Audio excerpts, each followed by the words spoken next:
우리 모든 사람들은 힘들고 어려운 일을 만날 때에 이 일이 참 기적같이 이렇게 해결되고 또 우리 삶 가운데에 이런 기적들이 일어나는 것을 바라는 그런 기대 심리들이 있습니다. 그래서 더군다나 세상이 더 힘들고 또 삶이 공고해지고 어려울 때에 이러한 기적을 바라는 기대 심리가 더 커지고 이 어려움에서 구원해줄 그런 슈퍼히로 같은 그런 사람들을 기대하게 됩니다. 그래서 요즘에 영화가 아주 그 인기 있는 영화들 중에 참 슈퍼 파워를 가진 그런 슈퍼히로가 나타나가지고 지구를 구하고 우주를 구하는 그런 영화가 나오는데 정말 보면은 말도 안 되는 그런 내용들이에요. 그런데 너무너무 그런 것들에 인기가 있고 나오면은 그냥 정말 흥행에 그런 대박을 주는 그런 경우들을 보게 되면서 사람들 속에 얼마나 그런 것들을 갈구하는지 공고해 있는지 우리가 알 수가 있습니다. 우리가 성경 속에서 이스라엘 사람들을 바라볼 때도 아마 그런 어떤 공고한 마음들이 있었던 것 같습니다. 그들의 역사 가운데서 오랫동안 이스라엘은 그 자기 나라를 구원할 그런 메시아를 기다리고 있었습니다.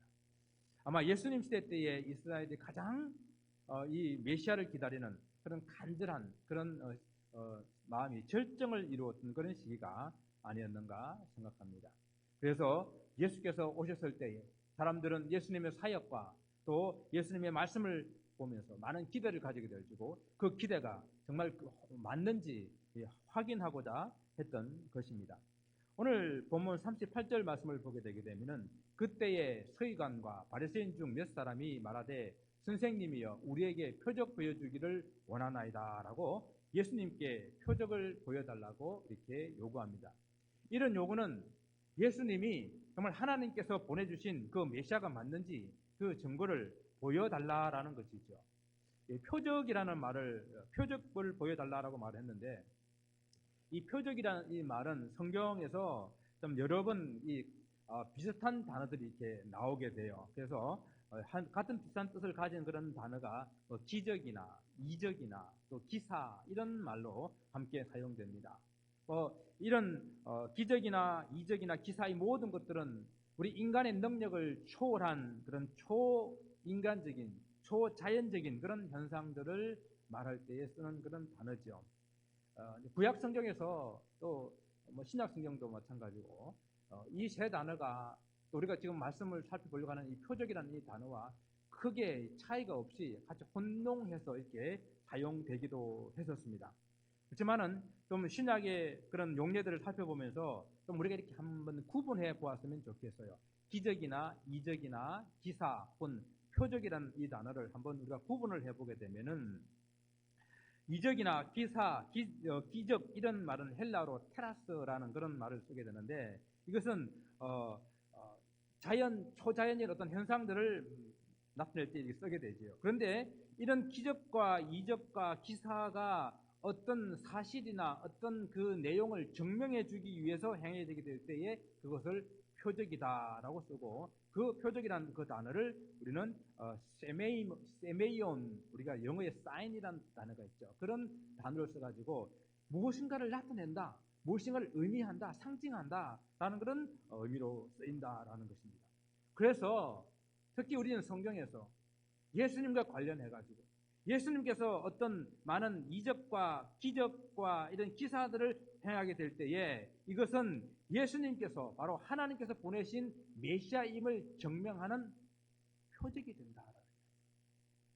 그래서 그 예수님께서 메시아임을 증명하고 나타내기 위해 사용된 이 단어를 쓰게 될 때에 성경은 그것을 표적이라고 부른다라고 이렇게 한번 구별해서 생각을 하면 좋겠습니다. 그러니까 서기관들과 바리새인들이 예수님께 요구한 그런 표적은 당신이 하나님의 아들이라면, 당신이 정말로 메시아이라면 그 메시아라고 하는 증거를 하늘로부터 내려온 참된 증거를 우리에게 보여달라라는 그런 이야기죠. 만약 이 말대로 우리가 이해한다고 한다면 이 요구는 그렇게 나쁜 것이 아니잖아요. 성경에도 보게 되면 이런 표적을 요구하는 사건들이 종종 나옵니다. 하나 예를 들어보게 되면 우리 구약에 기드온 사사 이야기를 여러분 아시죠? 그죠?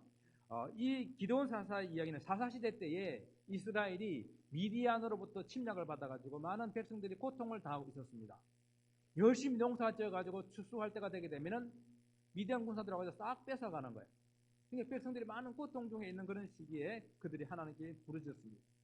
그때 하나님께서 그들의 부르짖음을 들으시고 이스라엘 백성들을 구원할 사사를 보내주신 겁니다. 그것이 바로 기드온이었습니다. 그래서 기드온에게 이스라엘 백성들을 구원하라라고 명령하셨습니다. 그런데 기드온이 보니까 미디안 군사들이 얼마나 많은지 메뚜기 떼 같은 거예요. 바다에 모래알같이 많은 그런 미디안 군사를 보고 기드온이 이렇게 하나님 앞에 표적을 보여달라고 요구한 것입니다. 그래서 그는 양털 한 뭉치를 타작마당에 내어놓고 밤에 이스라엘은 이슬이 엄청나게 많이 내리거든요. 밤과 낮의 기온 차이가 심해가지고 하나님 이 타작마당에 내어놓은 이 양털 뭉치에 이슬이 내리는데 그 주위에는 이슬이 내리지 않고 양털에만 이슬이 내리게 해주십시오. 만약에 그렇게 되는 내가 보게 된다면 하나님께서 나를 저 미디안 백성에게 보내서 그들을 물리치고 구원하라고 하는 것은 하라는 그 사인으로 알겠습니다. 그렇게 기도했습니다. 근데 아침에 일어나 보게 되니까 정말 주위에는 다 말라 있는데 그 양털에만 물이 흠뻑 젖어 있습니다. 그냥 젖어 있는 것이 아니라 짜니까 물이 그릇에 한 그릇이 될 정도로 그렇게 흠뻑 젖어 있는 그런 기적을 보게 됩니다. 그런데 여기서 그치지 않고 기도는 하나님 한 번만 더 할게요. 이제 양털에는 이슬이 내지 않고 양털 주위에만 이슬이 내리게 해주십시오. 그러면 정말로 내가 믿겠습니다. 그 다음날 하룻밤 자고 나니까 양털은 보송보송한데 그 주위는 완전히 흠뻑 젖어 있는 것을 보고 하나님께서 이스라엘을 구원하라고 보내신 그 사인을 알게 되는 것입니다. 자, 이렇게 하지 않으면 더 좋겠지요, 뭐. 하나님께서 가라 그럴 때에 믿고 가면 더 좋겠죠. 그러나 이 기도는 연약합니다. 그리고 그들의 원수인 미디안을 바라보니까 너무도 많습니다. 그러니까 하나님, 이 기도원의 요청은 하나님의 능력을 믿지 못한 것도 아니에요. 하나님의 어떤 힘을 믿지 못한 것이 아니라 나 같은 이런 존재가 하나님 일을 감당할 수 있겠습니까? 라고 물어보는 그런 질문이거든요. 그래서 이 용기 없고 믿음 없는 기도원의 요구이지만 하나님께서 그 요구를 들어주셔서 분명한 표적을 보여주셨습니다. 그런데 오늘 이 서기관과 바리새인들이 표적을 보여달라고 요구하는 이 요구에 대해서는 주님께서 뭐라고 말씀하십니까? 39절 말씀이죠. 악하고 음란한 세대가 표적을 구하나 선지자 요나의 표적밖에는 별 표적이 없느니라 라고 말씀하셨어요. 또한 마가복음에서는 이 같은 본문에서 내가 진실로 너에게 이르노니 이 세대에게는 표적을 주시지 아니하시니라 라고 분명하게 마가복음 8장 12절에서 표적을 안 주시겠다고 그랬어요. 똑같이 표적을 구했는데 왜 이렇게 다르게 반응을 하시는 것일까요? 심지어 바리새인들에게는 악하고 음란한 세대라고 이렇게 책망까지 하셨습니다. 기도원이 표적을 보여달라고 한 것은 바리새인과 서기관과의 그 요청과는 뭐가 다릅니까? 하나님께서 이스라엘을 구원하실 것을 믿지 못함이 아니었다는 이야기죠. 하나님의 능력을 믿지 못함도 아니었다는 이야기죠. 기드온 자기같이 부족한 그런 사람이 이 엄청난 일을 할 수가 있을까? 그에 대한 확신을 얻고자 한 것입니다. 정말 기드온 그 미디안 군사들이 들어왔을 때에 자기의 그 추수한 곡식을 빼앗아갈까봐 포도를 짜는 그 틀에 숨어가지고 그 곡식을 쫙 찢고 있는 그런 소심한 그런 기드온이었기 때문에 하나님, 나 같은 사람, 나같이 부족한 사람을 하나님께서 쓰시겠습니까? 라고 하는 그 부분에 대해서 확신이 생기지 않으니까 그에 대한 확신, 그 믿음의 확신을 얻고자 하나님의 뜻을 알고자 그렇게 하나님께 표적을 구한 것이었습니다. 그러나 이 서기관과 바리새인들은 그들 마음속에 이 불신의 마음을 가지고 주님을 시험하고자 주님을 책잡아 죽이려고 하는 그런 악한 마음을 가지고 표적을 구하고 있다는 것입니다. 그들이 주님을 부르는 호칭도 선생님이여 라고 부릅니다. 그들이 부르는 선생이라는 이 호칭은 그 당시에 많이 있던 그런 랍비들을 부르는 그런 호칭이에요. 그냥 많은 랍비들 중에, 성경을 많이 알고 있는 그런 랍비들 중에 한 사람으로 그렇게 여기는 그런 마음으로 주님을 부르고 있습니다. 믿음이 없기는 마찬가지지만 믿음의 확신을 갖고자 믿음을 얻기 위해서 애쓰는 그런 마음과 어떤 경우에도 믿지 않으려고 하는 그런 마음을 가지고 시험하는 것과는 완전히 다른 거예요. 믿지 않으려고 마음을 닫고 있는 사람에게는 아무런 기적을 보여줘도 소용이 없습니다. 주님께서 무슨 그런 기적을 보여줘도 무슨 말씀을 하셔도 받아들일 마음이 없는 사람이기 때문에 더 이상 그들에게 기적으로 표적을 나타내지 않겠다라고 말씀하신 것입니다. 예수님께서 갈릴리에에서 많은 사역들을 하시면서 정말 많은 기적과 그런 기사들을 표적으로 보여주셨습니다. 그러던 중에 나사렛, 예수님의 고향인 나사렛을 방문했습니다. 그런데 성경에서는 나사렛에서는 예수님께서 그 표적을 행하지 아니하셨다라고 말씀하셨습니다. 왜 그랬습니까? 나사렛 사람들은 예수님에 대해서 믿으려고 하는 마음이 없었기 때문입니다. 나사렛 사람들은 자기들이 예수님의 어린 시절도 보았고 또 예수님의 그 형제 자매들이 지금 자기들과 함께 그 동네에 살고 있는 것을 보면서 예수님을 하나님의 아들로 보는 것이 아니라 순수하게 그냥 인간으로만 알고 있는 그들의 선입견 때문에 예수님을 하나님의 아들 메시아로 믿지 않기 때문에 그들에게 보여줄 표적이 없었던 것입니다. 오늘 표적을 구하는 이 서기관과 바리새인들을 향하여 악하고 음란한 세대라고 책망하셨습니다. 아니 표적을 좀 구했다고 해가지고 이렇게까지 심하게 표현할 것이 뭐 있나 라고 생각할 수도 있겠습니다. 그런데 이 표현은, 이 악하고 음란한 세대라는 이 표현은 하나님께서 주신 이 계명을 거절하고 하나님이 아닌 우상을 섬기던 이스라엘 백성들을 향하여 부르던 그런 표현이에요. 성경에서 물론 음란의 죄라고 하는 것은 실제적으로 성적인 그런 죄를 나타낼 때가 많이 있지만은 오늘 여기에서는 하나님을 외면하고 다른 신을 쫓아다니는 그런 다른 신을 섬기는 그런 것을 은유적으로 표현한 그런 말씀입니다. 하나님과 이스라엘의 관계는 원래 부부의 관계, 결혼한 그런 관계로 표현하고 있지 않습니까? 그런데 하나님이 아닌 우상을 섬기는 것은 바로 영적인 음란의 죄, 그 간음을 하는 것과 같다라고 성경은 말씀하고 있습니다. 그런 내용들을 가장 잘 설명해주고 있는 성경이 구약의 호세아입니다. 하나님께서 호세아 선지자에게 음란한 여인 고멜과 결혼하라 합니다. 그리고 결혼한 고멜은 다시 선지자 호세아를 버리고 세상으로 나가서 음탕한 삶을 살아갑니다. 그런데 하나님께서는 다시 그 고멜을 찾아가서 그 고멜이 빚진 모든 빚을 다 지불하고 다시 데려오라고 말씀하시는 거예요. 바로 그것이 당시 이스라엘의 영적인 상태라는 것입니다. 주님께서 서기관과 바리새인들에게 악하고 음란한 세대라고 말씀하신 것도 바로 이런 같은 맥락에서 우리가 이해할 수가 있습니다. 예수님을 믿지 않고 거절하는 당시 유대인들에 대한 은유적인 그런 표현이에요. 서기관과 바리새인들이 예수를 믿지 않는 그런 대표적인 사람들로 악한 세대로 이렇게 악한 세대를 상징한다고 볼 수가 있겠습니다.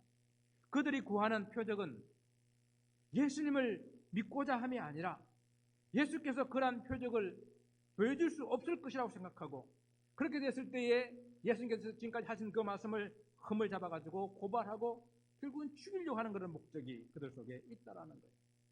그러나 우리는 성경을 통해서 알다시피 얼마나 예수님께서는 그동안 수많은 그런 기적들을 통해가지고 예수님께서 하나님의 아들이심을 표적으로 나타내 보여주었습니까?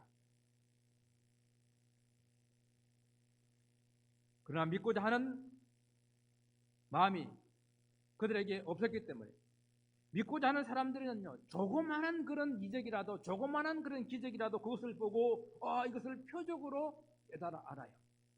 그러나 믿지 않으려고 작정한 사람, 그 마음을 굳게 닫아놓은 사람들에게는 아무리 큰 기적을 보여줘도 전혀 깨닫지 못한다라는 것입니다. 믿으려고 하는 마음이 없기 때문에 무슨 기적과 기사를 이적을 보여줘도 그들에게는 그것이 표적으로 보이지 않는다라는 말씀입니다. 여러분, 우리가 살아가는 오늘날의 세상도 마찬가지가 아니겠습니까? 예수님을 하나님의 아들 메시아로 믿으려 하는 그런 마음이 없기 때문에 없으면서 그들은 기적을 보여달라, 이적을 보여달라, 하늘에서 오는 것은 표적을 보여달라, 그러면 내가 믿겠다라고 말하지만은 실제 그런 표적을 보여줘도 그들은 믿지 않을 것입니다. 믿으려는 마음이 없기 때문이죠. 자, 세상 사람들은 그렇다 치고 우리 주님을 믿는 주님을 믿고 신앙생활하는 우리 성도들 중에서도 이런 기적과 기사와 표적만 쫓아다니는 사람들이 있어요. 이것은 결코 올바른 신앙이 아닙니다. 이 마태복음에서 이런 그림을 볼 수 있어야 됩니다. 하나님 말씀을 잘 안다고 생각하는, 하나님을 너무 잘 믿는다라고 주장하는 이 믿지 않는 유대인들, 그래 하나님도 잘 모르고 세상 사람들도 손깍지 당하지만은 참으로 예수님을 믿는 이방인, 이 두 가지 그림을 볼 수가 있어야 돼요. 이것은 우리가 예수님을 믿는다고 하면서도 이 땅에서 기적만, 이적만, 그런 표적만 쫓아다니는 그런 신앙생활을 한다고 한다면은 미안하지만 교회 안에 있는 믿지 않는 교인의 모습을 볼 수가 있게 되는 것입니다. 결코 올바른 그런 신앙의 모습이 아니라는 것이죠. 왜 그런지 우리는 계속해서 생각을 해봅니다. 정말 성경에는 많은 그런 기적과 이적, 기사들이 나타나고 있지 않습니까? 여러분 그 한번 생각해 보실 때 여러분 성경에 나타난 최고의 가장 큰 기적 뭐라고 생각하십니까? 자, 흔히 사람들은 이제 이렇게 물어보게 되게 되면은 딱 그냥 떠오르는 것이 모세의 기적 이런 거죠.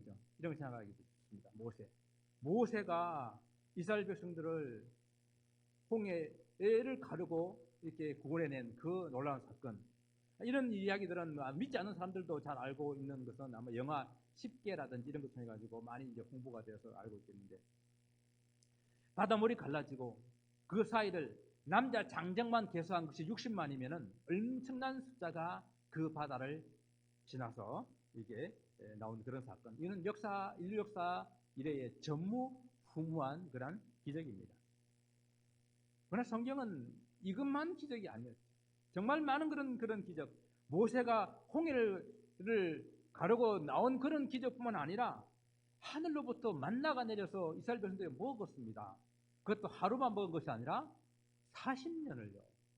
40년을 하늘로부터 만나가 내린 것은 얼마나 큰 게, 이거 무엇으로 설명하시겠습니까?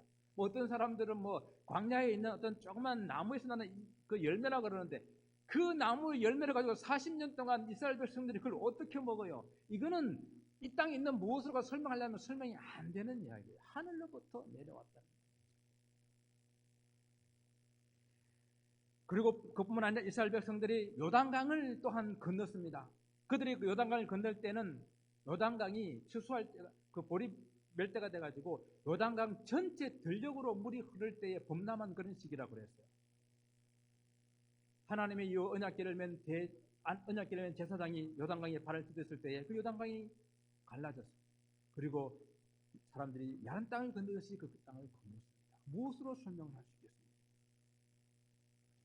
여호수아 10장의 말씀을 보게 되면은 이제 여호수아가 그들과 합친했던 그 기브온 백성들을 구원하기 위해서 아모리 족속 다섯 왕과 싸울 때에 하나님께 여호수아가 기도합니다.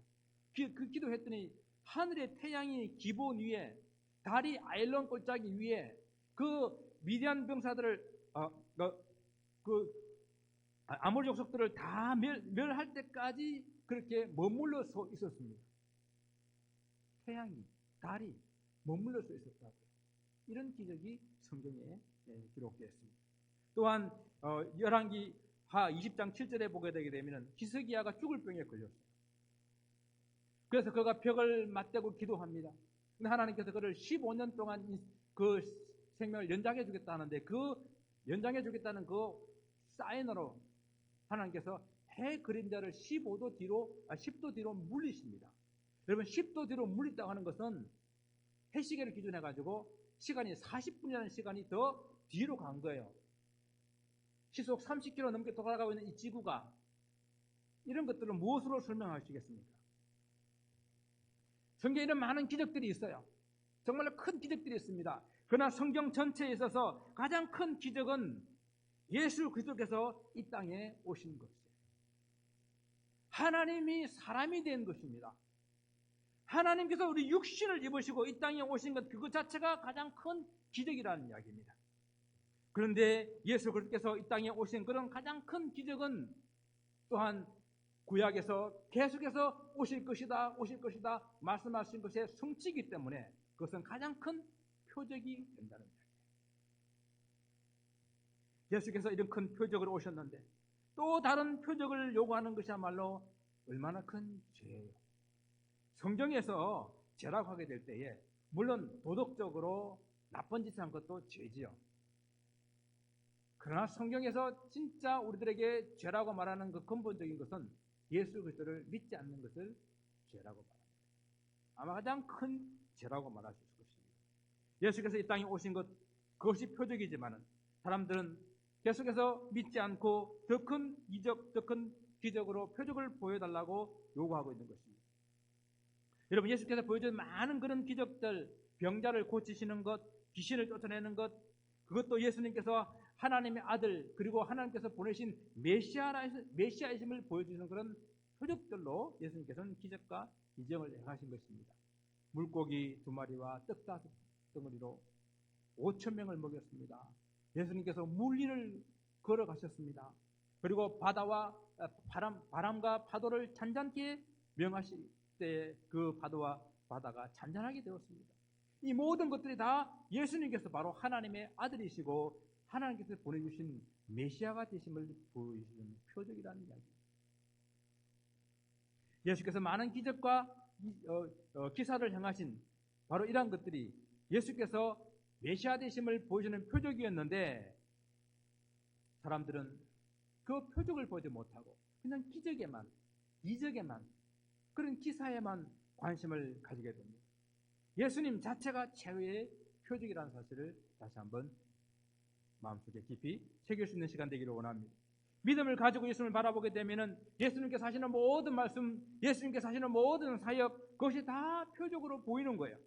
그러나 믿음으로 바라보지 않으면 예수님께서 무슨 말씀을 하시든지, 예수님이 어떤 기적과 이사를 행하시든지 그들의 눈에는 표적으로 보이지 않고 예수님이 메시아로 보이지 않는 것입니다. 서기관과 바리새인들이 악하고 엄란한 세대의 대표로 책망받은 이유가 바로 여기에 있습니다. 도무지 믿고자 하는 마음이 없었다는 것입니다. 예수님께서 무슨 말씀을 하셔도 그 말씀을 가지고 책잡을 생각만 했습니다. 예수님께서 무슨 일을 하셔서도 그것 가지고 비방거리로 찾았습니다.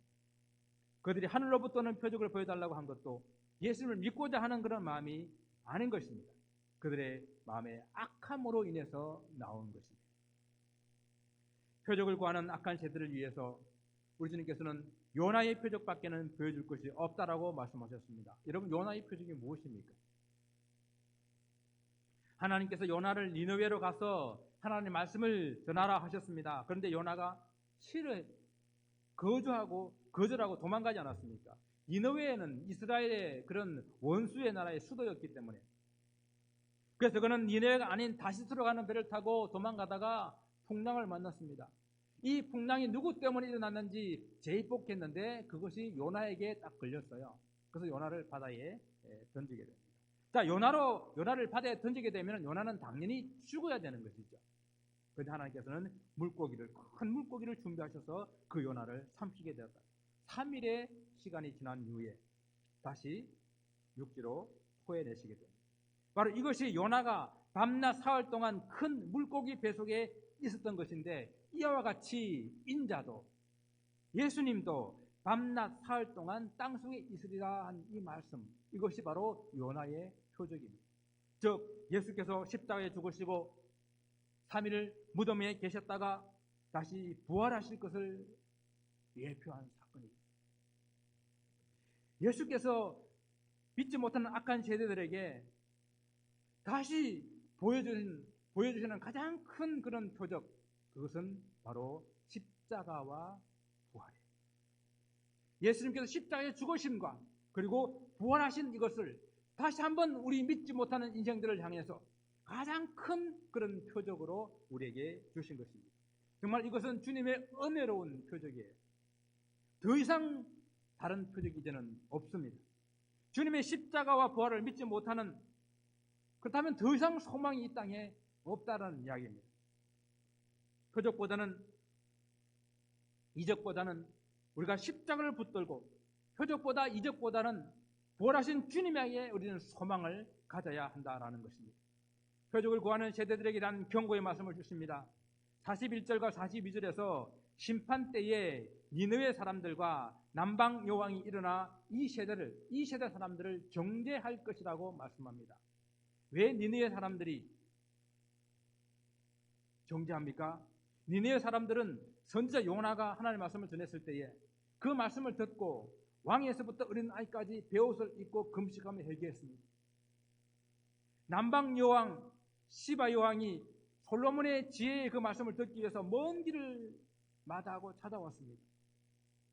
니느웨 백성들과 남방 여왕이 왜 그 당시 시대의 사람들을 정죄하는지 그 이유를 주님은 설명하십니다.